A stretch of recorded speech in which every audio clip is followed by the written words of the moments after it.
The Spanish Announce Table. It is episode 385 of the Spanish Announce Table. You may notice that Tom is not with me here as I'm speaking to you now, and he's not going to be with you. We have let Tom go. No, I'm just kidding.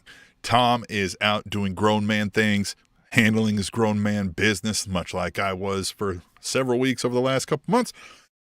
And sometimes we got to do it solo so that you guys don't miss out. We're here for you. We love you, which is why we want you to follow everything we do, right? All the social medias, Table Show on Twitter, Spanish Announce Table Podcast on the Facebook, the TikToks at Spanish Announce Table. Please like, share, follow, all of those things. Please go to SpanishAnnounceTable.net. There's a donate link. I think merch is coming along the way somewhere, somehow. You can check out the episodes. You can subscribe to the audio podcast or subscribe to YouTube right here. Please do all the things to join us here on Pro Wrestling's Best Podcast. Chat with us live during the YouTube stream, right? The live stream. I don't know if Tom's watching. I don't know. Not doing grown man stuff. I don't know. But hey, listen. Oh, heard any good promos lately? Jeez. We're going to get into all that. We're going to get to the MJF pipe bomb, we're calling it. I don't even know if I want to call it that. I want to just call it the MJF promo. I don't even want to give CM Punk any credit. Not a pipe bomb. I never really liked that term anyway. His promo was exquisite. We're going to cover that as we get into it. But it's the Spanish Announce Table, episode 385. We are creeping ever closer to 400.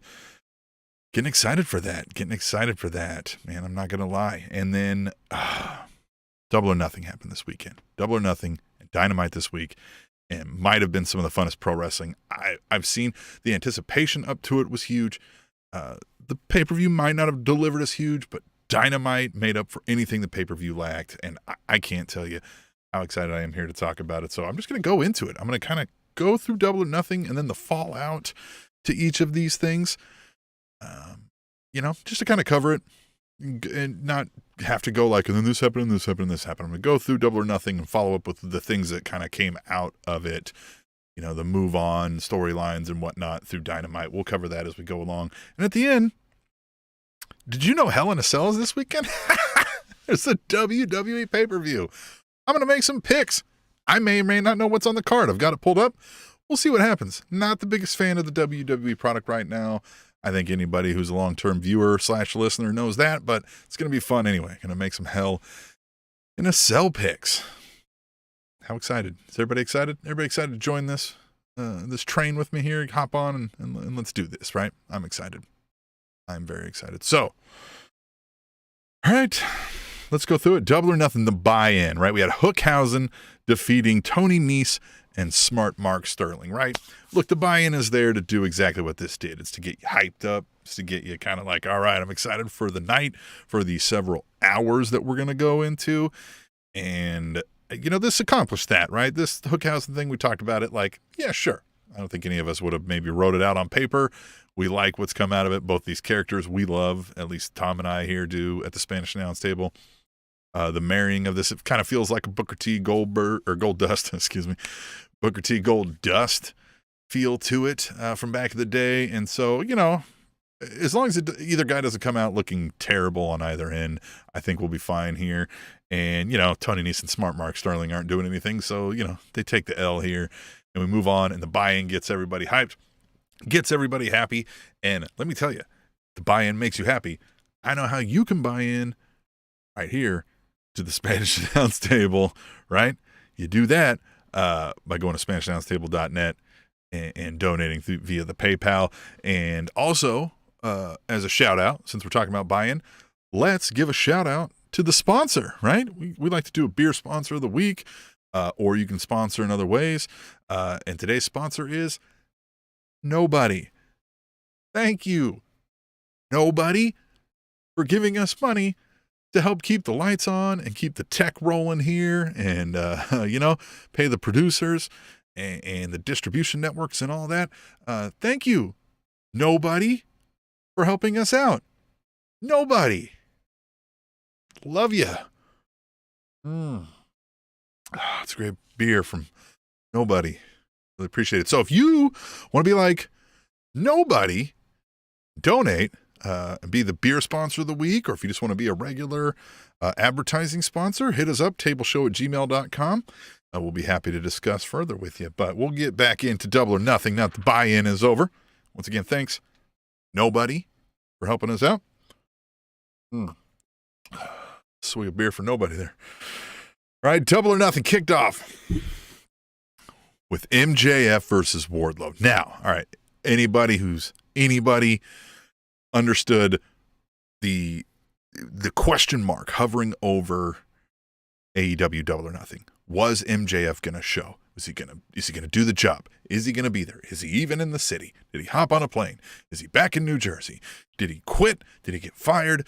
All this news breaking over the weekend, right? Like he's disgruntled. Nobody's talked to him. He's no-showing a meet and greet. I don't know. There's been a whole lot of this MJF is unhappy in AEW discussion online. And I feel like we've all assumed it was worked, that it was a bit of a work just because he's the one leaning into it the most, right? But man, things really exploded here. And he does show up, right? I think if you watch the show, I hope I'm not spoiling it. You would be dumb to listen to this show if you hadn't watched it first, because that's what the show is about. But he shows up. He does the job. Does a great job, right? Wardlow gets his 10 pounds of flesh. He destroys him. Just brutally murders the guy, gets all that off his chest, and Wardlow looks like $1 million damn dollars. Thanks, in large part, to MJF. I think it's key to remember. So, over the weekend, things get a little more tense, and we're like, ooh, I think everybody, with some sense, I think, of the wrestling industry, assumed he was going to be there. But what were we going to get? And he did the job well there. And Wardlow does great. And Wardlow looks like $1 million. He even takes on Johnny Elite. Is that what we're calling him now? Johnny Drip. And, good luck, Johnny. And that goes over. Wardlow just, sitting there snorting, looking like a New Day Goldberg, but built better, right? I mean, Goldberg was built bigger, but I mean, it was easier, right? It was just he's winning and he's tough and nobody can beat him. This had more nuance and storyline. Thanks again. And I'm going to say the most part to MJF. So now we get to Dynamite. Oh man. I mean, watching it a little bit behind. I get the text from Tom saying like, God damn, did you see the promo? And so I got to watch it. I pull it up, and you and I listening, watching, you know what it was. You've seen it by now. You can't have not seen it. If you haven't seen it, need to pause this podcast first and go find it on YouTube or wherever, or watch it on TV. You have to see it. If you haven't, if you're listening to me now, watching me now, you haven't seen it, please stop and then come back. All right. Now that you're back, and once again, thanks to nobody for sponsoring the show. Now that you're back, holy hell. Whoo, man. MJF is a masterclass in blurring the lines, apparently, because now I don't know where the work and the shoot blends here, right? Nobody knows where this gray area starts and ends, and man, I hope on everything it's a work, because I like being worked. It's so fun. It's so fun if this is all a work. If it's a shoot, I think nobody wins here. I mean, MJF might win financially with WWE, and that, don't get me wrong, that's important. That's very important. To most people, I think it might be the most important thing, whether they want it to be or not. And I just think MJF, if he's gone and he goes to WWE, isn't the same MJF that we've fallen in love with, or he's not going to be allowed to be. And so I'm worried about that. And that's one of the main reasons I hope it's a work, is because I don't want to see and witness the fallout if it isn't to work. But, I mean, I can't tell you how amazing it was. And we've got some folks who want to talk about it here on Twitter. Tom does the live tweeting, and he says, so, has there been any good promos lately? Hashtag AEW Dynamite. I even said that this morning. And at Anthony BC says, only the best promo since the Attitude Era. Is this the best promo since the Attitude Era? I mean, hell, a lot of promos. This is one I think that's going down in history. We're going to talk about this forever because he meant everything he said here, even if it's a work. This guy meant everything he said, from breaking down to the whole, like, you know, not getting paid because he's paying all these ex-WWE guys to come over. Been a complaint I think we voiced here. We're worried about getting away from your homegrown stars that really kicked you off, like an MJF. And I think he's right. He's the best in the business. MJF is the best heel in the business. If you're adding up, if we had a Madden ratings, man, I'm giving him a 99 all day. He's so good. So good. So good. Every great storyline that I can think of outside of the Hangman Adam Page storyline was thanks to MJF. In AEW, I mean, jeez. He's so good. So good. And I hope this is a work. I really want this to be a work, but where do we go? Where do we go if it is a work? Where do you think? Hashtag tweet the table. Send that on Twitter. We're going to read some of those here on the show as we go through some of these tweets as we talk about AEW Double or Nothing and Dynamite. But where do you think we go? I don't want Tony Khan on screen as a authority figure. And then is he a face authority figure? Is he a heel authority? Who's in the right here? Ooh, this could get messy. This could get weird. If it's all a work, it's going to get really cool. And I'm excited because, wow, if it's all a work, they let him go. Also, if it's not a work, why do you let him go? You know he's going to say some stuff that's not going to make you look so good. And again, if you're Tony Khan and you're not prepared to go out there and rebut, you're going to look a little bit like a shithead, because MJF's going to get the last word that a lot of us hear. Interesting to see where this goes. I am super excited about it. But Wardlow stands tall, Double or Nothing. He beats up Johnny Elite. Wardlow, I'm a little worried. Again, I think MJF built Wardlow. And it's because of the despicable nature of how MJF treated Wardlow for years that we wanted Wardlow to kick his ass so badly. And we've wanted Wardlow to shine on his own. Well,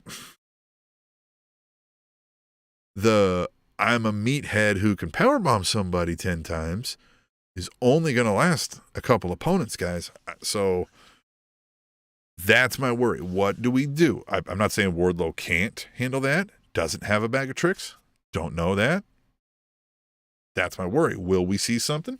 This chance to show us. And here we go, right? All right. Young Bucks defeated the Hardys in a match that, I don't know, did Jeff Hardy get hurt? This felt similar to when Jeff Hardy left WWE. Like, it was like something happened to Jeff Hardy mid-match, and he didn't leave this time, but he was just kind of like, all right, I'm kind of here, but I'm not. But then sometimes he showed up and did some moves, so I think he powered through it. But something happened to him there, right? I think they acknowledged that on Dynamite because he wasn't wrestling in that weird multi-man tag they had on Dynamite. But the Young Bucks book strong here, get the victory, and the Young Bucks even on Dynamite in that weird mixed tag that I'm referencing. I don't even know who all was in that again. A whole bunch of people. Do I have it here? Yeah, I don't know. Anyway, they super kicking everybody and getting an easy pinfall, looking like they're not breaking a sweat, just laughing at the lack of competition. Is this where we're going? Are the Young Bucks the new hot contenders? Are they going after the titles? Or are we putting them in a big spotlight here? Or is this just the EVPs going like, hey, we want to win today? Remind everybody who we are, right? Is that pulling back the curtain too much? I don't know. Let me mull that over as I take a beer provided by our great sponsors. Nobody. Thanks. Remember, if you want to be like nobody, donate or sponsor the show, or hit us up, tableshow@gmail.com. We'll discuss options. All right. Jade Cargill defended the TBS title over Anna Jay, and this was good, but I also have some complaints. I know. Shocker. So, Jade Cargill gets the victory, which of course, right? And look, Jade Cargill is on a different level than a lot of these contenders. She just is. Even with her youth and inexperience, is just a different breed, if you will, just a different level of competitor or performer. And so she gets this, but so we make some moves here with the character and her accoutrement, if you will. And I like this. This is good, right? We swap out Sterling for Stokely Hathaway. And that's great. I think that fits well.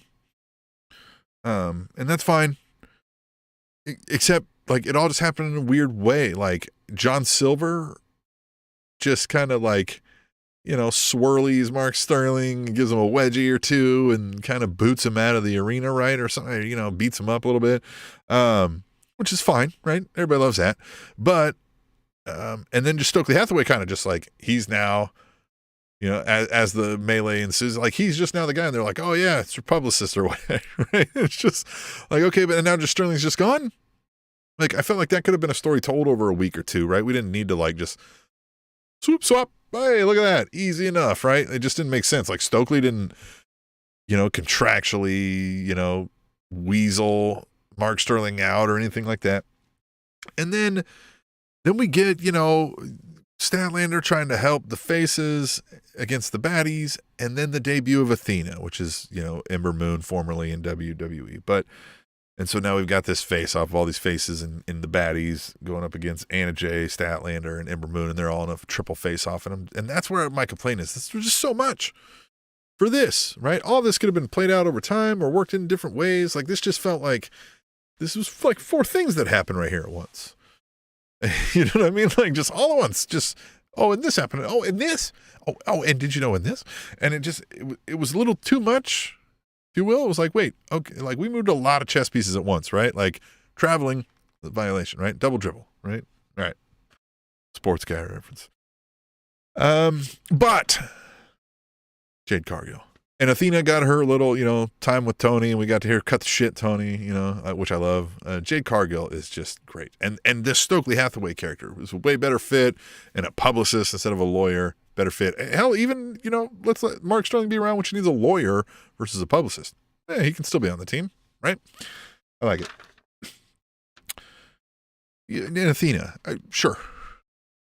I don't know. I was never wowed a whole lot in WWE as Ember Moon. I mean, I'm not saying she's bad, but I don't know. I haven't seen anything to make me care yet, so we'll see if that happens here. But I'm a little worried we're going to get the Ruby Soho redo here.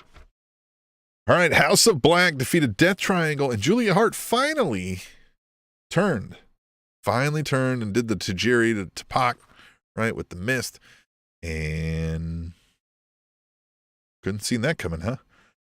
Couldn't have seen that one coming. Man, it took them like a month and a half to make that happen. Yeah, I think we touched on this on the last episode. Both of these groups are like, yeah, okay, presented well. You get it. Playing the parts fine. But there's no story here. I know they tried with this Julia Hart thing, but again, I think it took a month and a half. We kind of forgot. It's like, oh yeah, Julia Hart. Julia the Black Heart now, right? I don't know. Maybe Murphy's going to try to date her. What's his name now? I don't know. Is it Murphy? I don't know. Whatever, right? Whatever his name is. All right. Adam Cole and Britt Baker defeated Samoa Joe and Ruby Soho, respectively, in the Owen Hart Foundation Memorial Remembrance in Honor tournament. A long name for that thing. And I think we saw this one coming too, right? The couple's there because it's a nice feel while Martha Hart goes out there and does a way too long of a speech. Not to disrespect. I mean, having the Owen Hart situation and the memorial and a remembrance and some kind of honor is something I think the wrestling fans have wanted for a long time, and they acted as such. The crowd was great. And Adam Cole and Britt Baker are great representatives to stand up there with her. It's a family feel. I get all that. It was great. I just kind of, in the end, with the whole tournament, just kind of felt kind of like, great. I don't know. I don't want to, again, I'm not trying to shit talk too much here. Right? Not too much. I mean, we're known to do that a little bit once in a while. But the tournaments felt like they pulled up lame a little bit to me because of this kind of, I don't know, not just the ending it was just, yay, it was the couple. We're going to trot out a belt for a little while, and then we're going to forget about it. And, hey, if it's an annual thing, maybe it'll get bumped up a little more. But I don't know. I just felt, felt like I was like, all right, cool, and that happened. And it's fine. It happened. All right, then we got Scorpio Sky and Ethan Page, along with Paige Van Zant, taking on Sammy Guevara, Ty Conti, Frankie Kazarian. Really blurring the lines on this one too, right? Like, who's the faces, who's the heels here? And I think they're kind of doing that. They're really trying to turn Sammy Guevara and Ty Conti into just this despicable couple that everybody loves to hate, and they're doing a great job. Even Frankie was like, nah, you guys can get your ass kicked. You guys are annoying. This is dumb. And, just let him get beat up for a little bit. Hey, Anthony Carrillo is in the chat, and he says, tournament was meh. And you know what? Not wrong. Oh, yeah, actually, even at the Rebel Trucker chimed in with hashtag Tweet the Table and said, that had to be one of the worst sharpshooters I've ever seen. Hashtag AEW Double or Nothing. Yeah, I think Ruby Soho put on like a bad sharpshooter, if I remember correctly. Yeah, tournament was meh. And thanks for joining the chat, Anthony. Tell your friend, parentheses S, right? If you got more than one, tell your friends, join us out. Join us. Come hang out with us. Tom is gone. I don't know if you caught the earlier part of the show. It's just me today because Tom had grown man stuff to do. Can't be here talking to the fans. Hey, I'll let you determine who loves you more. That's up to, eye of the beholder. But we're here. We're talking about it. Yeah, Scorpio Sky, Ethan Page, Paige Van Zant, Sammy Guevara, Ty Conti, Frankie Kazarian. Really leaning in on that Sammy Guevara, Ty Conti thing. And, he accidentally kicks her. You think that comes up? You think there's trouble in those waters? Or are they just going to lean into it worse and be like, oh, it's okay, I understand, and make out on TV? Where do we go with them? Who now? It's great. It's easy heat, right? Not to say that they're working hard to pull it off, but it's easy heat to hate that. But how do we turn that into compelling storylines that make me care, right? Like, so yes, we're going to get somebody to beat them up, but I want to see some kind of, maybe a third party comes in and now we've got, is this a love triangle somewhere, right? Like, let's start kind of digging a little more rough around the edges with this, right? Now that we've established it, nobody likes it. Not even the bad guys like it. Not even the people we don't like it, right? Ethan Page and Scorpio Sky and Dan Lambert, we don't like them, but they don't like it, then they're right there. You know what I mean? This is where nobody likes it. Yeah. No. Yeah. Let's see what else happened on AEW Double or Nothing. Kyle O'Reilly defeated Darby Allin. I don't know what this was. Tom had mentioned, he said, Darby Allin's not even on this show. And that was, he was upset about that. And well, here's Darby Allin, but I don't think this isn't what we wanted. I don't know what happened here. Yeah, Kyle O'Reilly just beats him clean, looking like a polka dotted, like a leopard. Look, I know he's cupping, right? Whatever that is. I don't want to sound too ignorant, but I think if I was a performer going out, I wouldn't do that. But hey, Kyle O'Reilly is not me, right? I am not Kyle O'Reilly. We have established that for the show, Kyle O'Reilly. So yeah, Kyle O'Reilly beat Darby Allin. I don't know if we're going to get a Kyle O'Reilly something out of this. Anybody care? If we do, yeah. Thunder Rosa defeated Serena Deeb to retain the AEW Women's World Title. And I think this is where things really got good. This is one of the good things that we really liked. I mean, I think we liked Wardlow and MJF, but this match, I think, delivered what we thought it would be, right? This would be a wrestling masterpiece. These ladies would give it their all, their blood, sweat, and tears. And Thunder Rosa wins. I liked it. I think the build was left a little to be desired. And so I think we went in just thinking this is going to be a great match. And it was. And I like that. I don't know who's next for Thunder Rosa. It'd be interesting to see where we go from that. And Serena Deeb, because, man, I love Serena Deeb. This, the what is she calling herself? The professor or whatever, right? Like, I just, yeah, like, Blackpool Combat Club needs a female person, maybe? Maybe we get Serena Deeb? I think that's a good, I think I'm a genius. I think I'm a genius, guys. Ladies, whoever's watching, non-categorized in the above two. I'm a genius. Yeah. All right. Serenity, Blackpool Combat Club. You heard it here first. Once again, shout out to our sponsor, Nobody. Thanks again to Nobody. Anarchy in the arena. Let's go back out to Twitter here. At Katie, the First Lady, says, this match is insane. Hashtag Anarchy in the arena. Hashtag Tweet the Table. And Justin Roberts was right. Shit hit the fan. Love that interview. I love where he's just like, or not interview, but the intro, right? He's just sitting there and he's like, ladies and gentlemen, shit's about to hit the fan. Like, just like, he's like, I apologize in advance.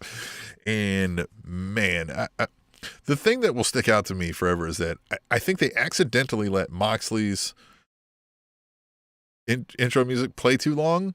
And then when it stopped, I think the fans were like, hey, and so they just played it again. It was the weirdest thing. We got about like 6 to 7 minutes of Moxley's theme song while they are bloodying each other up around the arena. Just anarchy in the arena is right. The Jericho Appreciation Society coming out looking like a boy band is a great move. This is fine. I think it's good. It is what it was. We expected some blood and guts, if you will, which is where we're headed. And they played that out. And then we move on to Dynamite, where the Jericho Appreciation Society is gloating. He does the AEW Galaxy appreciate us instead of acknowledge us. These guys are killing it. The 2.0 guys in this Jericho Appreciation Society are just, they make me smile every time I see them. And then we get Eddie Kingston out there with Ortiz, and they're like, now we're fighting. They're cutting Jericho's hair. We're going to get a hair versus hair match? Jericho and Ortiz? Who's losing their hair there? Ooh, I think Jericho just got hair plugs, right? Oh, look at that. Look at that. It's an ode to New Jack. Oh, that's right. Yeah. Yep. Tom's in here on the chat. He says it's an ode to New Jack. Remember when New Jack would fight people during his music playing? That's right. That's right. Recalling the ECW days. That's right. How can I forget? See, this is why we need you here, Tom, here in the Spanish Announce Table studios instead of on the chat. I mean, the chat is good. Chat's for the fans, Tom. Chat is for the customers, Tom. Tom, good to see Tom. Anthony Carrillo, very good match, despite being tired of Jericho's goons. Yeah, well, I'm definitely tired of Jake Hager. Right? Hands up if you're tired of Jake Hager. God. No good. And Daniel Garcia is fine, but he's out of place in this, which is fine. Like, if he's learning other skills, if he's learning some of those, non-wrestling skills to go with his in-ring repertoire, then good. So maybe it is a good place for him. But the 2.0 guys, I will never be tired of, at least for the foreseeable future. What are their names now? Do they have a tag team name? They need a good AEW Galaxy-esque tag team name. Hit us up, hashtag Tweet the Table, if you have a good name for that. Yeah, Anthony Carrillo's raising his hand there as well, saying he's tired of Jake Hager. Jeez. Once again, shout out to our sponsor, Nobody. You could be like Nobody. If you want to sponsor the show, hit us up, tableshow@gmail.com. We got a couple ways. But yes, so we're going to get a blood and guts match. We're going to get a hair versus hair match. Hair versus hair. So Jericho just got hair plugs, right? So it's going to be Ortiz, maybe? But I don't know. Jericho? Jeez, Jericho bald? Because he is balding, right? So, I don't know. That should be fun. That should be real fun. All right. The Jurassic Express defended the AEW tag team titles against Swerve in Our Glory. So Swerve Strickland and Keith Lee. And Team Taz's Powerhouse Hobbs and Ricky Starks. We have some Twitters about these. Let's go back out to the Twitters, and it's that's one we already did. Amateur Hour over here. Devil Vamp says, how the fuck do you let Swerve go? Dude is fire. Hashtag tweet the table. And yes, Swerve Strickland, it's great. I think Tom said he's the coolest guy in the room last week, and he might be right. He's slick, right? Dude is cool. Seems to be very charismatic. Seems to be good at telling some stories in the ring, on the mic. I'm excited for Swerve Strickland to get all the exposure he can here in AEW. And also Devil Vamp said, I don't know why, but I still don't like Keith Lee. I like Hobbs, but not Keith. Please someone tell me why. Hashtag tweet the table. And I, once again, we covered this earlier, if you're just joining us, am a genius. So I know why. It's because he doesn't do anything. Like, yeah, he does some things. And don't get me wrong, like, he's a big dude. Bigger than, like, even when you see him next to Hobbs, who is a big, big bastard, he's bigger, like doubled up bigger than Hobbs. And he can still, like, flip over the top rope, and he can do all kinds of cool stuff, and he's strong. But, like, that's not telling me anything. That's akin to the strong man in the three-ring circus, right? Like, he's picking something up, and he's throwing it, and then he goes, bask in my glory, and we all go, yay. That's why you don't care about him, because it's formulaic, and it's done. You've seen it already. That's why I'm a genius. I figured it out for you, Devil Vamp. Use hashtag tweet the table if you got any more dear happies right here on the Spanish announce table. But so the Jurassic Express come away winning this, and that one kind of surprised me. I thought we were going to maybe start the breakup, start the little divide, and maybe we're seeing that. I think after the big melee mixed tag match on Dynamite, it looked like Jungle Boy took the L, and Christian tried to save him from getting his help from like Luchasaurus, and even Matt Hardy tried to help, and Christian's like, nah, you get the fuck out of here. He's like, I got you. So maybe, I'm hoping, maybe we're getting that, or maybe I'm just reading too much into that. I want that to happen. I think they're a little stale now. So I'm surprised they're still the AEW World Tag Team Champions, if I'm being honest with you. I don't know. Yeah. All right. So that led us into the main event. Hangman Adam Page, the savior of our souls, anxious millennial cowboy, defending AEW from CM Punk in an AEW World Heavyweight Championship match. Anthony Creo says, Jungle Boy needs a new gimmick, parentheses, outfit. Yeah.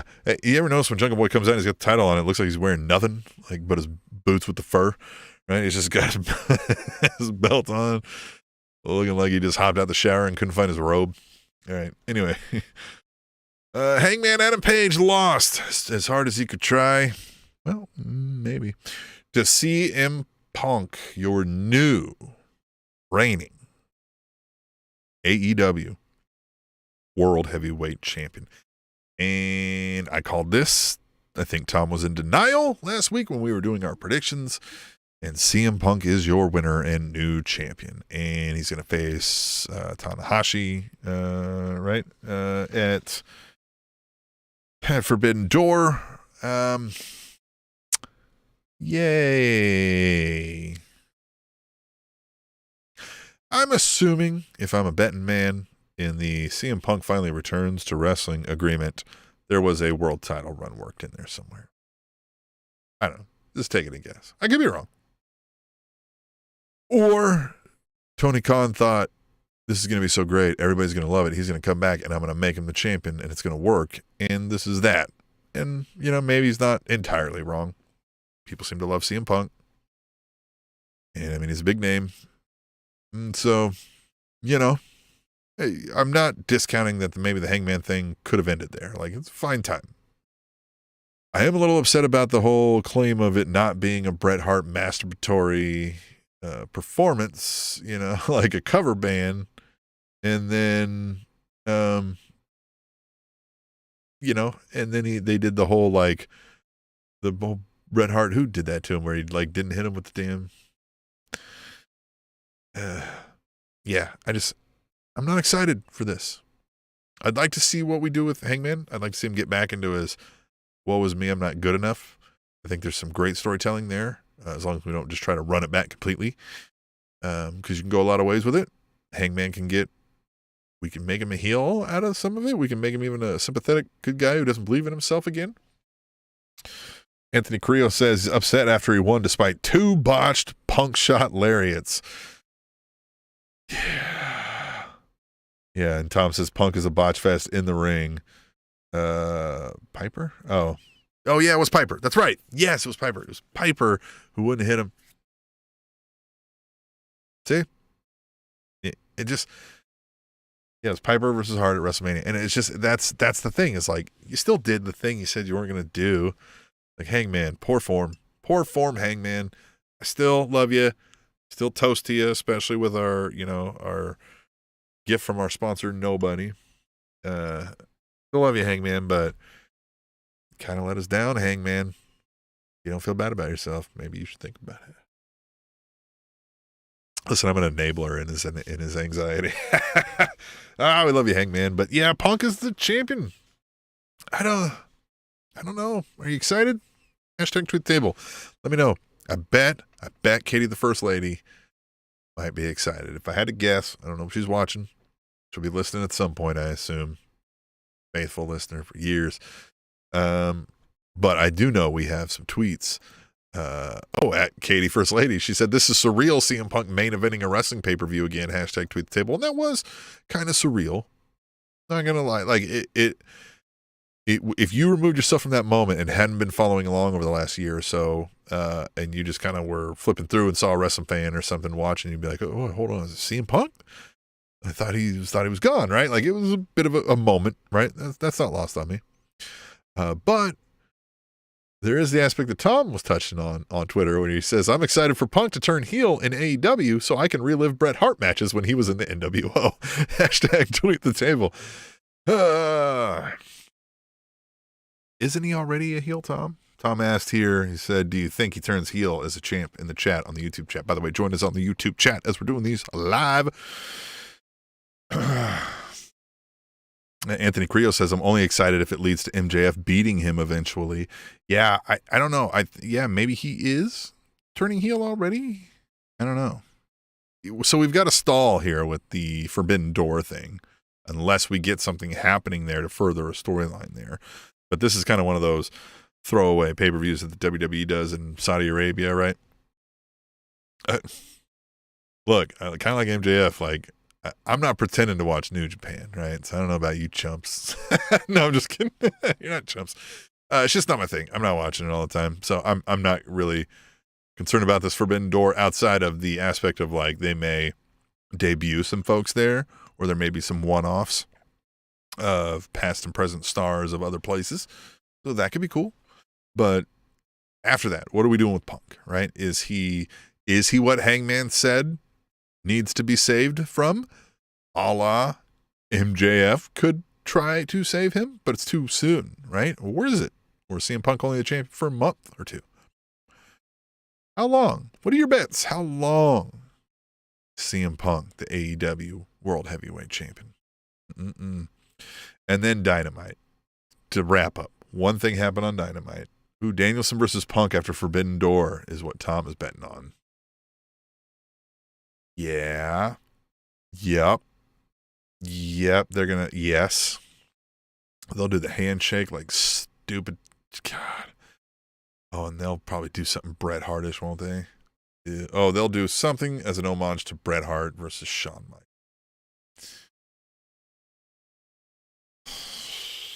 Are they gonna do an Iron Man match? But should they do an Iron Man match that has to go into overtime? Called it, because I'm a genius. This is the third time we've discovered it in this show. I'm such a genius that I keep discovering it myself. 3 times in the show, that's what happens. They do an Iron Man match, Danielson versus Punk, goes to overtime. All right. But Dynamite. One other thing happened on Dynamite that really stuck out to me that I really want to discuss before we move into these WWE Hell in a Cell picks that are going to be exciting because I haven't watched like half of, I think, an hour of WWE in the last couple of weeks. But we saw the return of the Redeemer, Miro. And I'm still smiling about it. And he's still ready to fight God. He's ready to take God's throne, if you will. And he's lucky that he gets to redeem all these souls en route to finding God.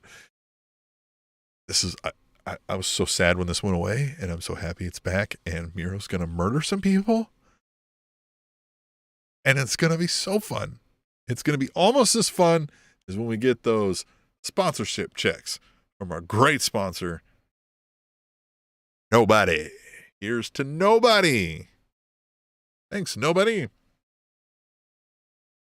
Yeah, Anthony Carrillo brought up that Punk is too old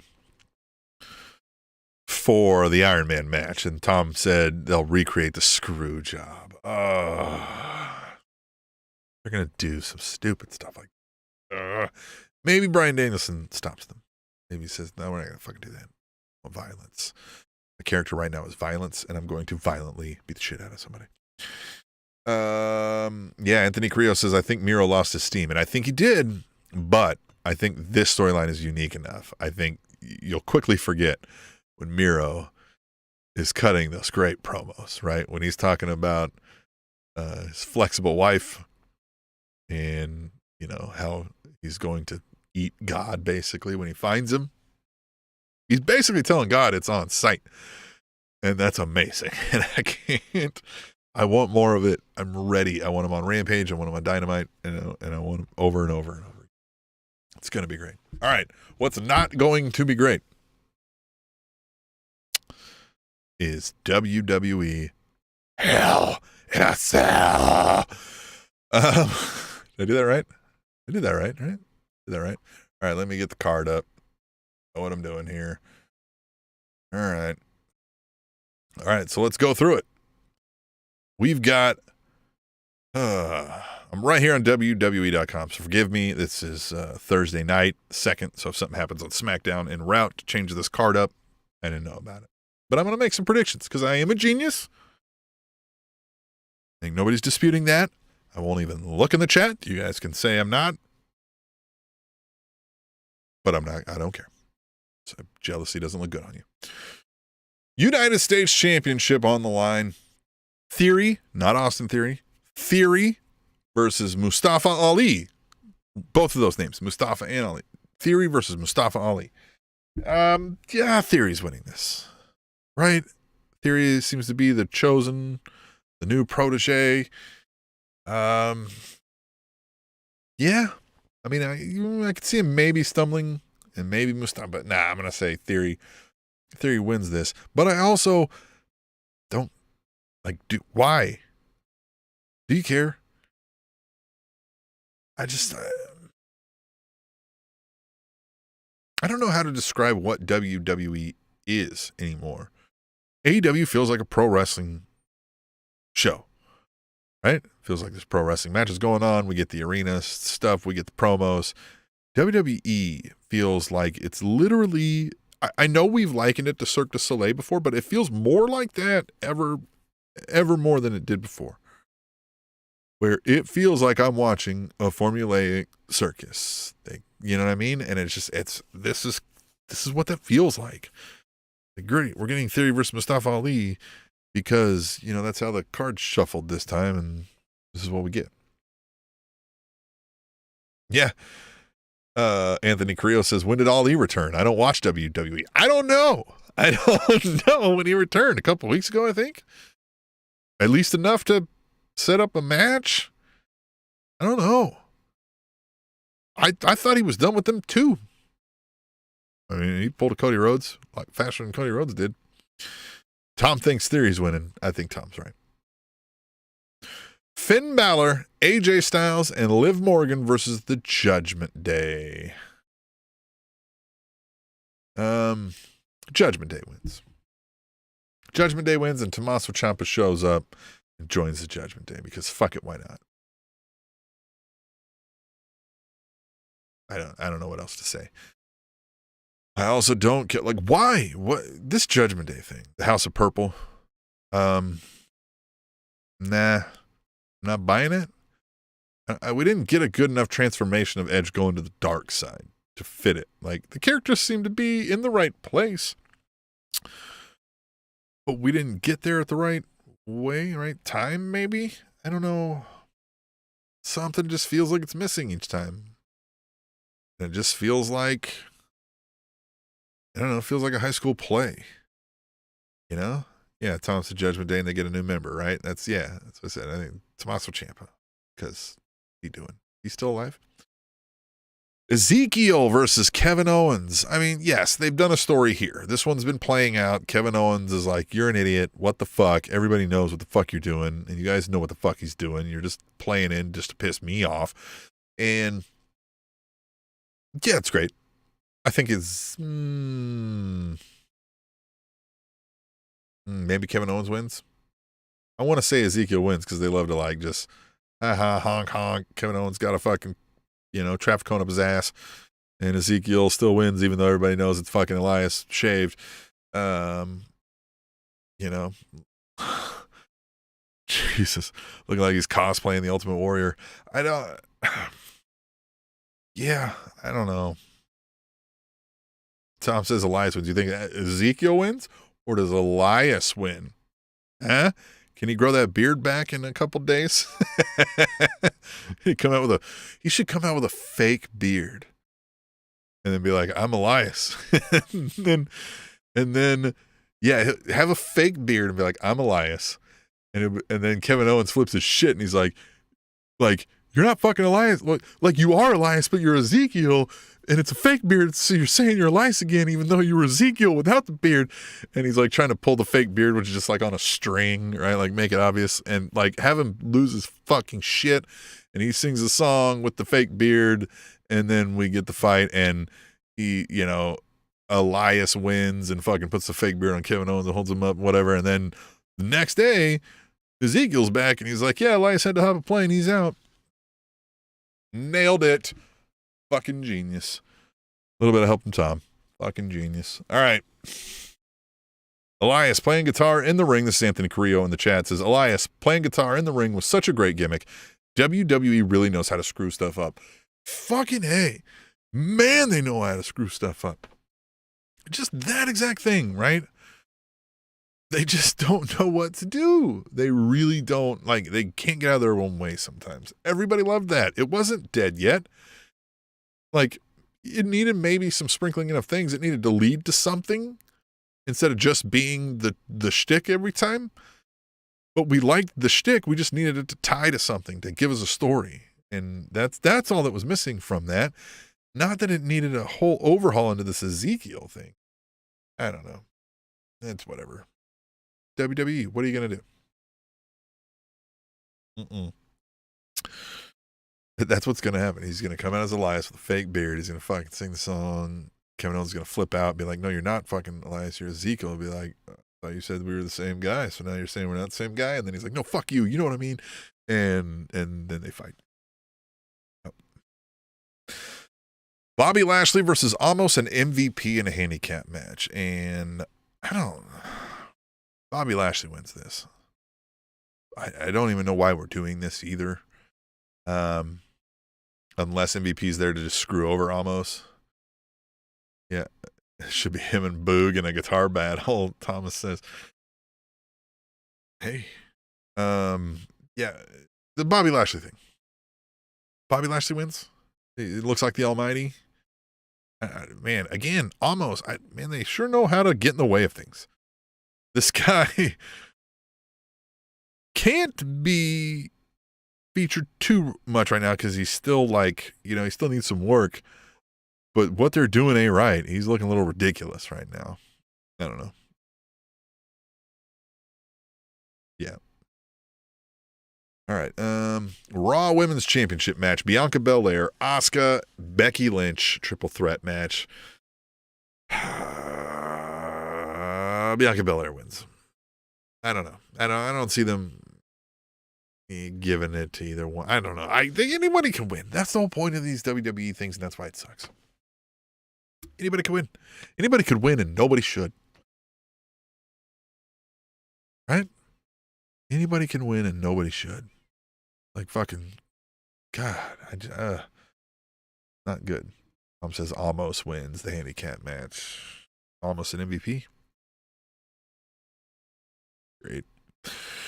But what about that women's title, huh? I know you're dying to see that, Tom. I know you're dying to see that. I know you're dying to see Bianca Belair win because she's going to stand there and she's going to be like fucking waving the belt over and be like, I'm that bad bitch, right? Whatever. And, the EST.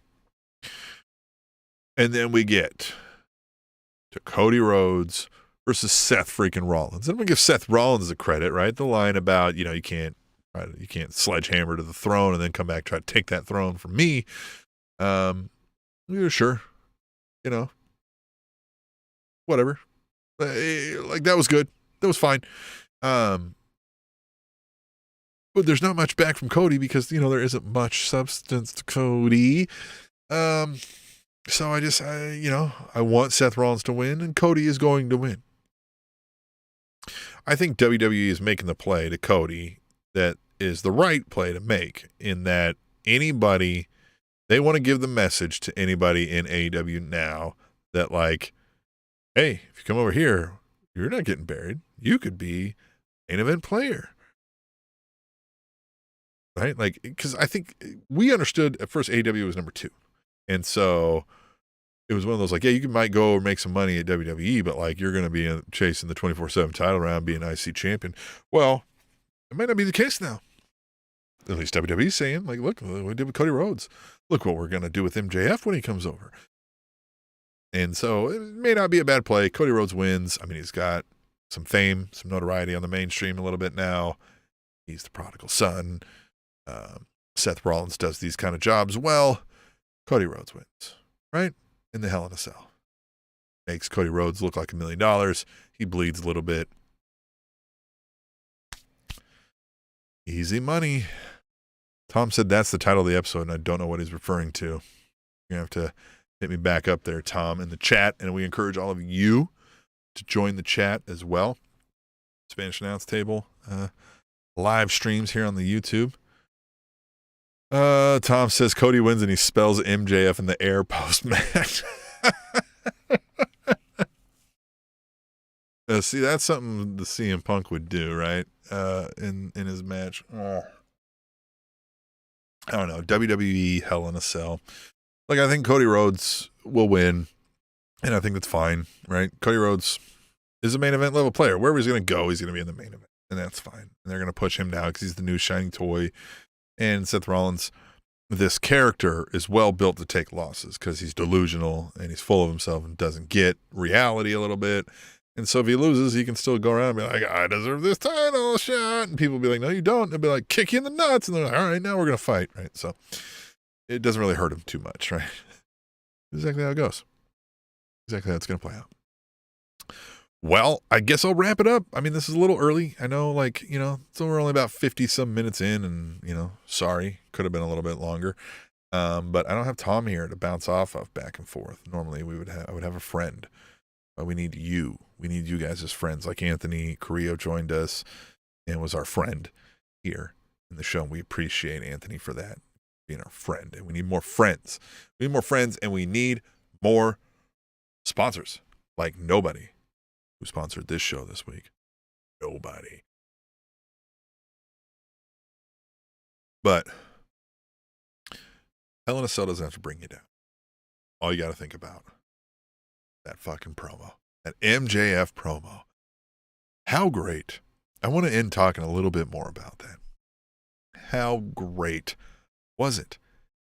Tell me, is it top 5 for you? Top 10? So good. So heartfelt that, again, like I said, even if it's work, he felt everything he said there, right? He's wanted to say that, meant to say that. And it's just, it was so fun. Oh, Tom said, anyone can win and no one should that could be the episode title. MJF deserves to win. MJF deserves all the money he's asking for. Look, I don't know about contract negotiations. Put all that aside. I'm no lawyer like Smart Mark Sterling. But MJF is probably my favorite in the game right now. I mean, he's so good. Best promo since the Attitude Era, says Anthony Carrillo. And man, I can't think of what else I appreciated more. Like, I don't know. I remember watching. So here's moments in wrestling that I remember all time.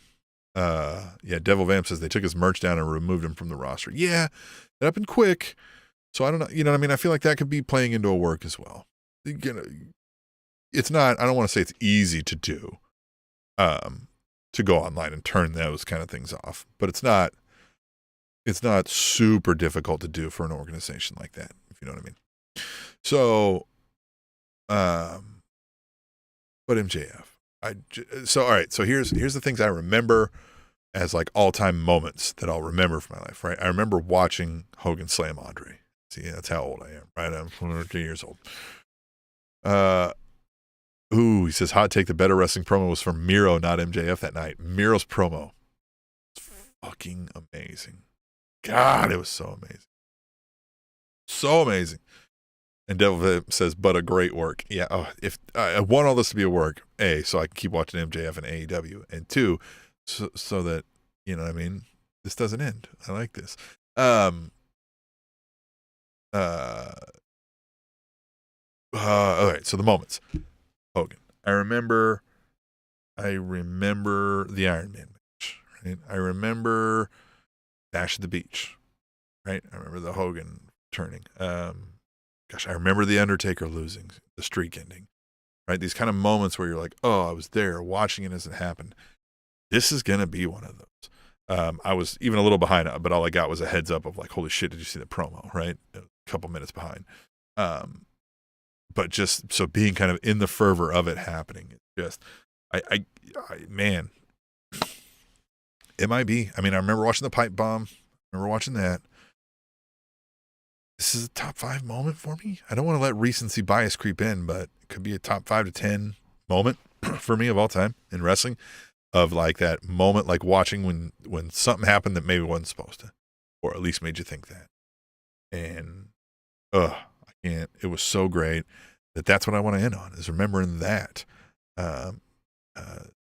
MJF promo and just how fucking livid he was. And I hope that's not the last we see of MJF. And I hope it's not the last we see of you in the YouTube chats, to the Devil Vamps, Anthony Carrillo's, the Tom. I hope it's not the last we see of you either. If you're good enough this week, I'll let you back on the show next week. You know what I mean? We'll talk about it. We'll have a discussion. You know, we'll have HR in the room and we'll talk about it. Mankind off the cell. Yep. I remember that. Yep. Mm-hmm. Yep. See, that's what I'm saying. Like, it's anywhere in the 4 to maybe 8 range, maybe, this MJF promo. And of course, over time, we'll see, right? Like, we gotta let it sink in over time to see how impactful maybe it was, right? But goddamn, one of the most heartfelt speeches of emotion that I've ever seen from anybody in decades, if not all my entire life. So on that, we'll leave it with, as Tom said in the chat, see you next week, pal. The Spanish announce table.